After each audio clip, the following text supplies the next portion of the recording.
अस्सलाम वालेकुम दोस्तों। आज हम एक बहुत ही खूबसूरत और दिल को सुकून देने वाली हदीस मुबारका सुनेंगे जो सब्र और मुश्किल वक्त के बारे में है।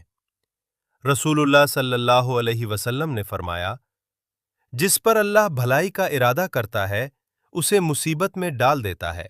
सही बुखारी।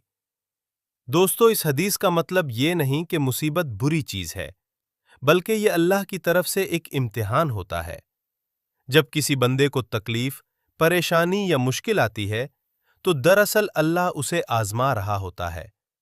और ये आजमाइश इसलिए होती है ताकि बंदा सब्र करे और अल्लाह के और करीब हो जाए। सोचें, अगर जिंदगी में कभी कोई मुश्किल ही ना आए, तो क्या हम अल्लाह को याद करेंगे? अक्सर हम मुश्किल वक्त में ही अल्लाह के पास जाते हैं। इसलिए जब भी कोई मसला आए, तो शिकायत करने के बजाय ये सोचें, शायद अल्लाह मुझे बेहतर बनाना चाहता है।